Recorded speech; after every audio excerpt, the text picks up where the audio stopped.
Welcome to another episode of Real Estate Real Talk, where we give you the real tea on DXB Realty.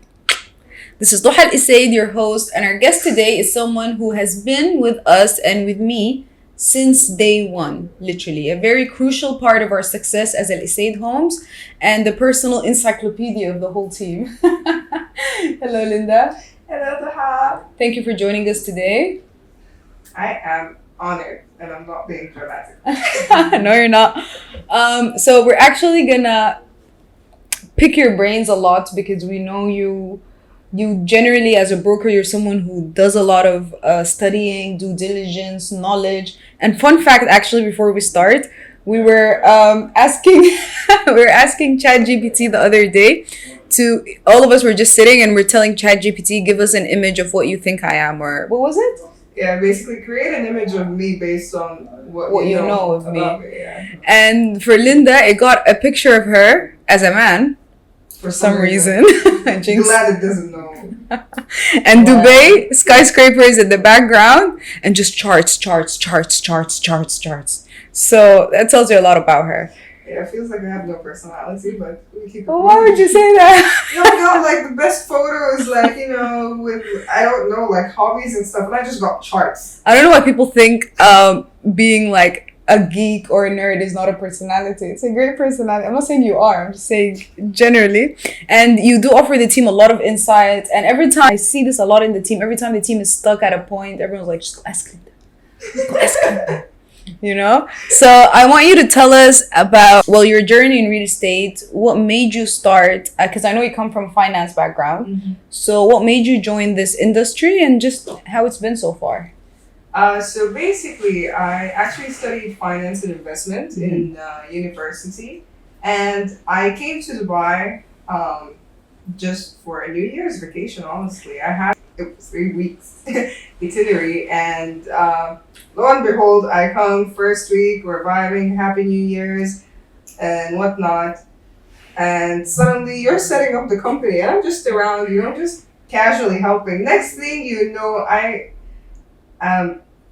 deep into this whole process, and given my background in finance and investments specifically, I found real estate really attractive. Like coming to Dubai at that point, I didn't even know how big the real estate market actually was. I didn't know it attracted brokers the way it did or people the way it did. But just having this investment background and looking at the numbers that the Dubai market had, it just really, really pulled me in.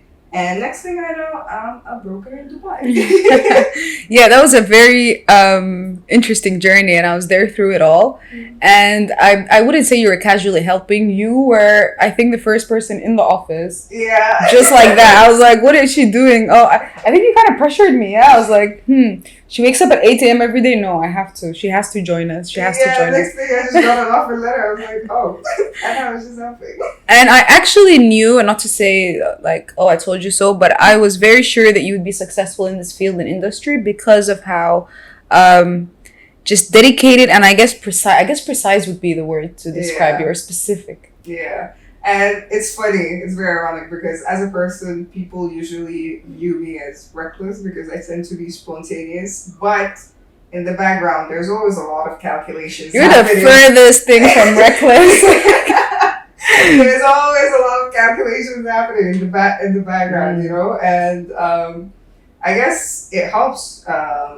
It helps us in our work in real estate, especially that a lot of people, like I said, were attracted to this industry for the glitz and glam. So it makes it easy to stand out really when you know what you're doing. And, it's very easy to just come to someone and be like, look at this great project. Gives you 8% ROI. Whole time they're giving you price to income ratio and not the actual ROI. They don't know how this number actually comes about, net versus gross. So it actually makes it easy to stand up. Yeah. 100%. I agree with that completely. And on that note, you being someone who's very specific, very precise, kind of, does your due diligence before, and the policy of our companies that we do area specialization. And I find it interesting that you chose NASHAMA. Okay, do you want to shed light on that? Yeah, I actually picked Nshama's town square specifically.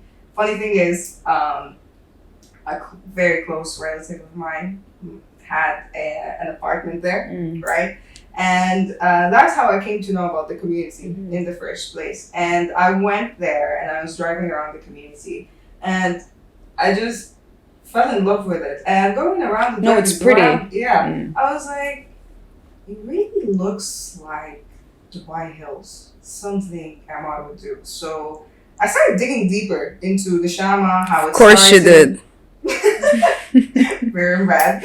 So I started actually digging deeper and looking into it. Lo and behold, Town Square is basically actually a replica of Dubai Hills. And the general manager and the CEO of Nshama is actually Mohammed Al Akbar's son, who's the CEO and owner of EMAAR. Interesting. I didn't know that. Yep. Is actually, so it's basically a subsidiary of EMAAR, but it is not marketed as that or publicly mentioned because, you know, brand values, associations, and whatnot. So EMAAR has its own image and its own market that it caters to, and so does Nshama. But I really fell in love with Town Square because of in one place, there's a lot of variety. You have the townhouses, you have apartments like for the single people and, you know, collective living and whatnot. And then you have complexes that are more focused on family living and whatnot. And you have a lot of beautiful greenery, like the Central Park. Is just amazing. All the amenities, like, you know, and as looking at the master plan, this place has an immense amount of potential. If you look at the master plan, there is 2 schools coming up for American and British curriculums. That's guaranteed appreciation. Yeah, basically, you have a fully functional hospital coming in. You have all of these like newer apartments, and basically, with each newer launch, they're kind of pushing up the finishing standard. So you also have a wide variety that caters to a wider audience, depending on the amount of investment you actually want to put in. And most importantly, they actually have a metro station that's going to be right in front of the community that's going to be coming up. Of course, there's still no confirmed dates from the RTA on when they're going to start that. But is it confirmed that there's a station coming up? Yeah, if you actually look at the developer's information system, you can see the station that's going to be right in front of the Qudra Towers. Yeah, so the connectivity is going to be amazing. No, yeah, that sounds like a hidden gem almost. Yeah, you're basically getting EMAAR's product for like what? Half the price. Come on. And I remember you mentioned something this one day you were so hyped up about Nshama, and you were like, EMAAR is the project manager, or maybe I'm not remembering well. Yeah, so like I told you, the first thing I noticed driving in the community, I was like, this place really looks like something EMAAR would do, you know? It's kind of giving Dubai Hills. And it actually is. If you look at the master plan, they're even replicating the EMAAR business park. They're going to have the Nshama business park. So what happens is EMAAR has the plans, the architecture, layouts, whatnot, the designs, all of that. Sends it over to Nshama. Nshama changes a little bit of stuff here and there. So it's kind of just branded by Nshama if you think about it. Basically, yeah. And it's very smart if you think about it from EMAAR, because EMAAR is, as a brand, is associated with luxury, you know?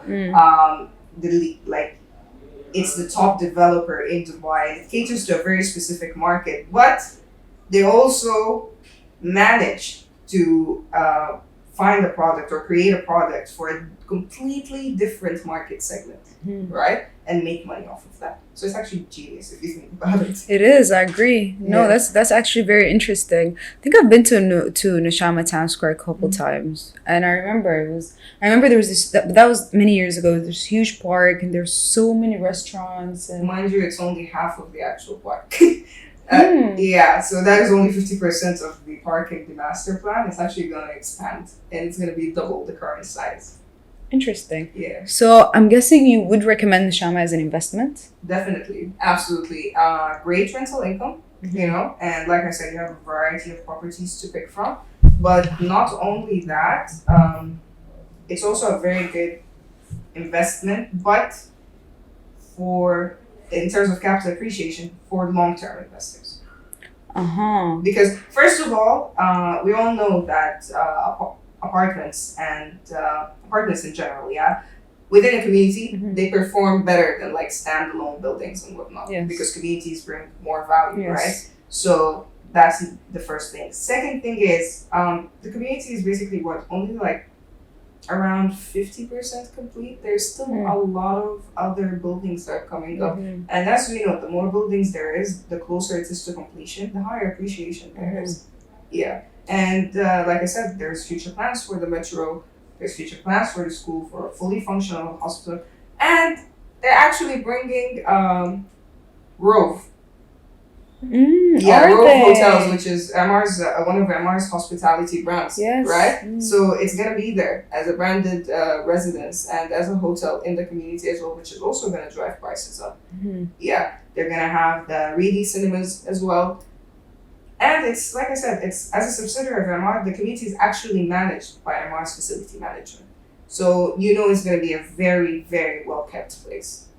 No, that's very interesting. And I'm not just saying this because Linda's a part of my team, but Linda, out of everyone in the team, and no disrespect to anyone, is someone who, when speaks about a project, I know that this is information that's reviewed, that's double checked, verified, guaranteed. And it makes me also more confident and calmer to put my money there, basically. So yeah, no, thank you for that. That was actually very insightful.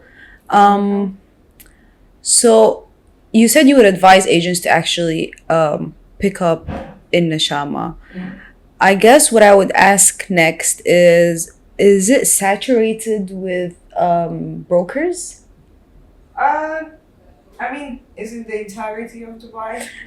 I mean, you have more than 30,000 brokers running in this city that you can drive across in less than 50 minutes. Look, Dubai is saturated with brokers for sure, but there are some areas that have significantly lower number of brokers working on it. Others. So if it's an area that's saturated with brokers, do you think that would affect your performance in the area, maybe because of the competition? Not at all. The thing is, with the number of brokers in an area, right? Like I said, there's usually a high number of brokers involved in whatever market you're trying to step into, right? But it's also very easy to differentiate yourself. Having great product knowledge, being a good people's person, and, actually having the client's best interest at heart. Because unfortunately, that's what a lot of brokers miss. No, I agree. They're just looking after their next deal, doing their KPIs for the month or whatever it is. A lot of brokers are selling subpar products to their clients, and they don't have the client's best interest at heart. And don't get me wrong, of course, there's a lot of great projects in Dubai and whatnot, but they're not even looking after what your needs are as an investor and how to best serve that. And that makes it very easy, like I said, to stand out. Like, I'm not afraid of the competition. Not to sound cocky. Collaboration, never competition. Yeah. No, yeah, that's good to hear and definitely reassuring for me as well.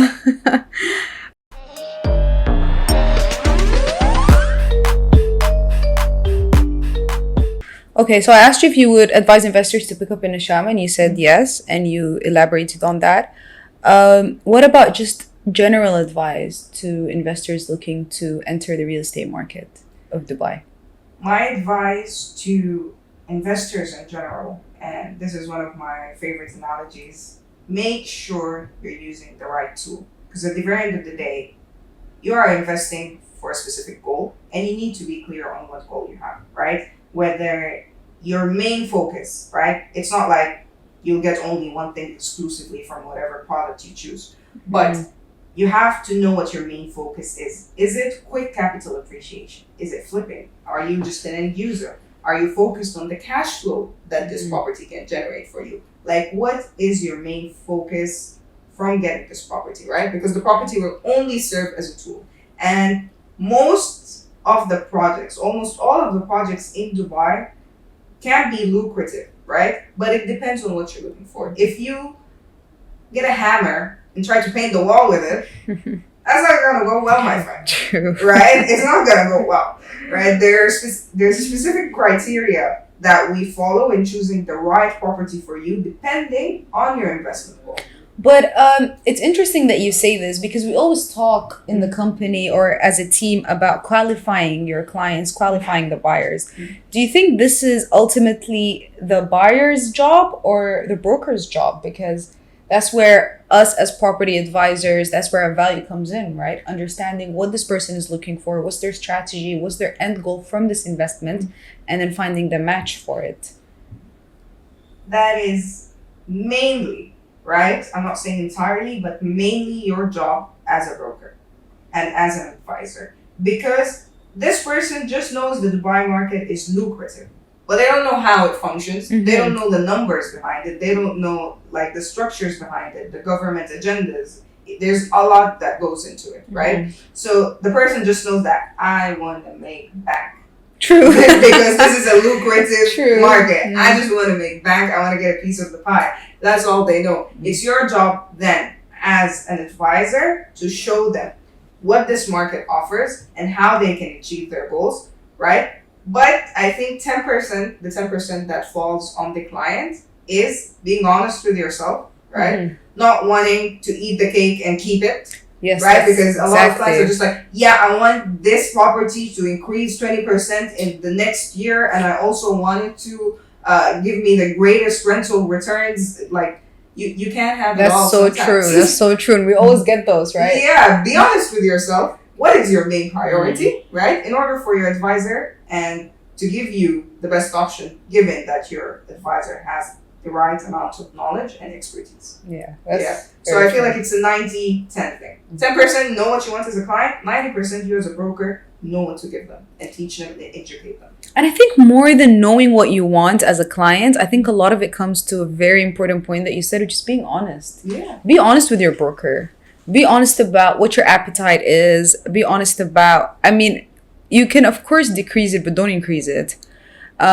Be honest about what your time frame is like. And a lot of human psychology comes into play when doing this. Many times they're just trying to flex on you. Exactly. Human psychology is a huge part of what we do. 100%. Yeah. 100%. It's a huge part of it. So on that note, what advice would you give to agents? Well, like I said, the market is saturated, right? There's a lot of agents. And let's be real. 80% of the deals are done by 20% of the agents at this point. Yeah, that's the 80-20 rule. Exactly. And that happens for a reason. Because these top 20% of agents, they are doing the work, right? They are showing up. They are actually studying and understanding what the product is about, what the community is about, what Dubai is about. Because understanding what Dubai is very important. And I think Dr. Anand actually has mentioned this before. Dubai is very different to your other markets. Dubai, unlike other cities, which are called organic cities, Dubai is an engineered city.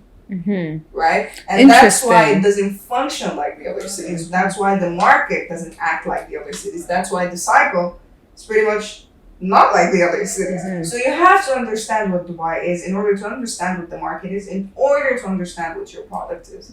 Once you have all of that in lockdown, like from the macro scale to the micro scale, up to like your building, which unit it is the best, yada, yada, yada, all of that, right? From Dubai down to the unit you want to sell, you will stand out for sure. Especially if you have, and actually only if you have your client's best interest at heart. Because one important thing, right, is marketing campaigns aside, your social media account aside, all of that aside, your best marketing tool here, are your clients, right? You can close a deal today and get the best offer from the developer and yada, yada, yada, and all of that, and just walk away from the client. Touch and go, right? Very true. You can do that, but do you know how much business you've actually lost? Because this person has friends, this person has relatives, right? This is so much business that you have lost. That's very true. And another thing that was said to me earlier in my career was, and it wasn't even real estate, it was way before that, was people are more likely to agree to doing something that you ask for. Like reviews, for example. you might have a very good experience with the client and they're genuinely happy with your service and they would refer you to other people and they would write down a good review for you, but they just simply wouldn't bother going that extra mile. And then if you ask them to, or if you ask for a review, if you ask for a referral, they're most likely going to do that review or referral. So people are inclined psychologically to say yes or do something after they're asked to do it. Simple. So I guess also I would tell agents, don't shy away from asking for reviews or for referrals even. I think the ultimate goal for every agent is to, at the end, rely completely on inbound leads, right? Exactly. Becoming an inbound agent. Exactly. That should be your ultimate goal, because if you're doing hit and runs, basically, in real estate, serving this person only until you get the deal, across the line, or giving them a product that isn't so great for their needs, 5 years down the line, you're still going to be doing outbound calls, trying to get in touch with new people, because you've basically ruined your relationship with that person, right? And all the business they could have brought you. It's very true, and it's very unfortunate the way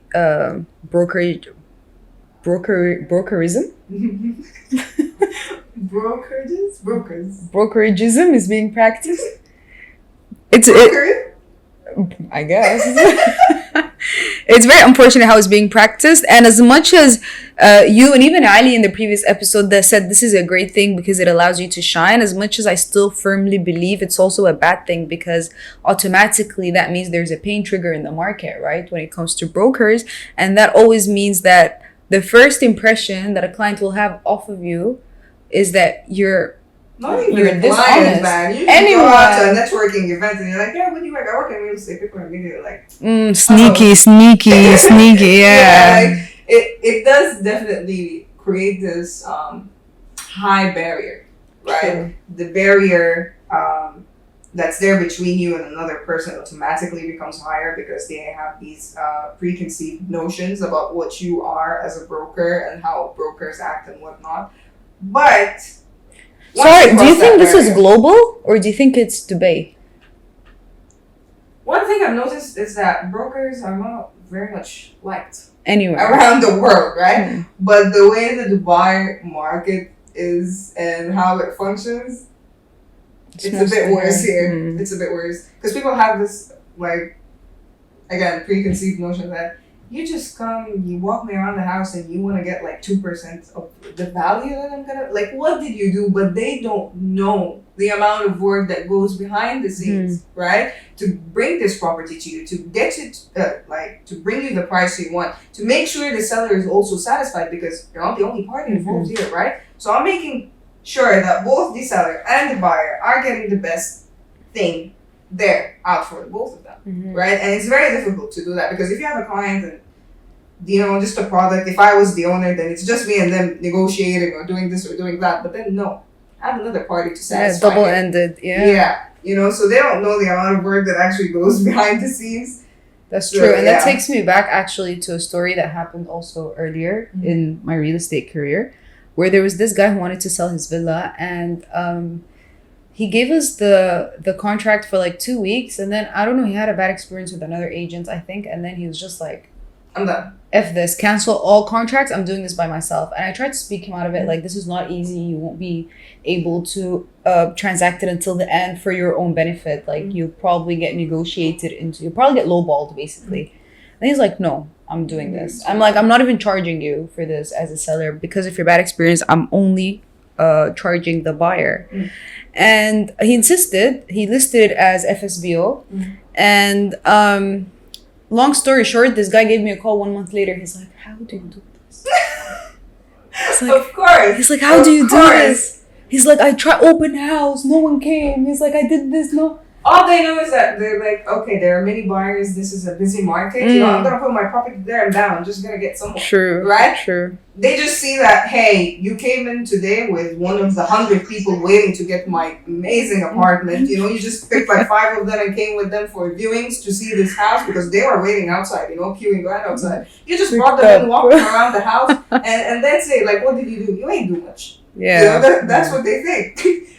But also there's another side to it, right? There's also some clients that are very appreciative. Yeah, sure. And yeah. Love working with appreciative. I know. My only type of clients, honestly. But this also reminds me of something like I've had, and I understand why sellers can act like that. Because I've had this buyer who was a mortgage buyer. He was looking for like a 1-bedroom in JVC for investments and whatnot. And he was telling me that, you know what? This is the last time I'm trying. I am done. And I was like, why? Poor guy. Yeah, like, why? What happened? He's like, I'm not even gonna renew this pre-approval. Like, nothing. I'm done. I'm just done. I was like, what happened? Like, tell me. He was like, agents are dragging me to viewings for a completely different property. Yeah. For a property with the wrong type. They showed me the wrong floor plan. They've given me the wrong prices. And I'm just like, you completely understand, because if you cannot get such basic things like the price, like the unit type and floor plan. That's too common too. Yeah, and the ROI, right? Then I feel like they hear, they don't listen. Exactly. Yeah. They hear, they don't listen. True. You're talking as a client, and all they're hearing is deal. Yeah. Deal. I need to close before the end of this month. Yeah. You want the apartment, right? I'm gonna show you what I have. Like, no, listen to your client. This is the problem. Like, if somebody usually comes to you as a client, and this is something I also had to learn the hard way, going in there immediately like, hey, this is what I have, or okay, I have this for you. That's very wrong. Like, this person is a stranger to you, and you are a stranger to them, right? You don't know what works with them. You have to sit there, put in the effort, learn what they're about, why they're making this investment, and then give them an option or two, and then try to show them what's on the market and give it to them, right? But if you're picking it up on the first call and going like, hey, yeah, I have this for you, you're gonna like and it's true, that's true. What are the chances they're gonna trust you as a complete stranger and be like, yep, this is the property I want? And that's true. It's a misdeal. And that's definitely a page off of your book, because I remember I was actually working with Linda on a deal with a client, and I mean, it was just like, what is it called? Primary meeting. It was just the opening meeting. We were just kind of, discussing initial things. And she was like, listen, you're not going to trust us with 5 million. Nor do we want you to trust us with 5 million without knowing us. Let's get to know each other. So that is definitely the approach that you use. And 100% I agree with you on that. And I think people actually underestimate the value of building rapport, breaking ice, and actually having that connection with your client. And it's very interesting, because sales to be a good salesperson, you need 2 traits. And it's very tricky, because those 2 traits are literally the opposite of each other, right? So you need to have thick skin. You need to understand, which takes us back to people just have a pain trigger from brokers. You need to understand that, and I always say this to the team, it's not personal, because they don't know you as a person. You just know you're a broker. Exactly. So you need to have that thick skin that allows you to not take anything personally. And at the same time, you need to have that warmth that makes you approachable, that makes you easy to deal with, that makes people able to trust you. Because real estate is a very emotional experience, especially for end users or first-time investors. It's a very emotional experience. So you need to have those 2 traits that are kind of, to an extent, opposite of each other, I guess. And it's very interesting that you actually shed light on that. I guess my next question would be, do you see yourself, Linda, doing this, like, and you've been doing this for more than a couple of years now, but do you see yourself doing this like in the long run? Because this is a very high stress job too, right? And as brokers, we don't live check to check. Like, we don't have anything guaranteed, although alhamdulillah we've been blessed and everything, but it's high stress, it's high pressure. So do you see yourself doing this for, like, say, years to come, 7, 8, 9 years? Like I said, I'm a firm believer that if you, as a broker, start off right, making sure you build long-term relationships with the clients, making sure you know what you're about, you know what the market is about, because Dubai is one of the best real estate markets. So if you are make sure you have the best knowledge, right, to your ability, you have the best product knowledge, the best area knowledge, all of that, and you live up to that standard of being in the best market, right? I think it gets easier with time. Sure, there are the stresses of deals. Oh, this is not happening. Rescheduling this, doing that. Always. Things can get messy sometimes, but once you have a structure in place and once you have started right and built long-term relationships with people, like I said, eventually you'll be on vacation getting a call from Rahima, who you spoke to 3 years ago, and you exchange Eid messages with, hey, my cousin's trying to buy a house. You know what I'm saying? And it eventually becomes easy. Like, you don't have to, you'll get a lot more, I guess, return with less effort. If you put the right amount of work at the beginning. But if you're doing it wrong, then it just gets harder. Yeah, I got news for you. Yeah, no, that's actually very, very, very true and very specific too, very you. If the foundation is right, if you laid the foundation right, just like real estate, then yeah, I guess it gets easier and easier, and it's a very interesting POV. It's the reason Burj Khalifa, tallest tower, is still standing today in the middle of the desert. True. Like the foundations were not shaky. These were like good foundations, and that's why it will continue to stand. Same thing. Make sure you build the right connections, you nurture your clients, you provide value, knowledge, and they know what they're getting into, know what they're gonna get, and you're good to go. This was an amazing episode, Linda. Thank you very much. So informative, so much value. I'm sure people are gonna want to see you again. So be ready. We're gonna take a bit of your schedule. just let me know. I'll do anything for you. Thank you so much. And yeah, don't forget to like, subscribe, follow, share, and listen to us every Monday, 7 a.m. on your way to work. What she said. Don't forget to subscribe, join the ride, Real Estate Real Talk, your guide worldwide.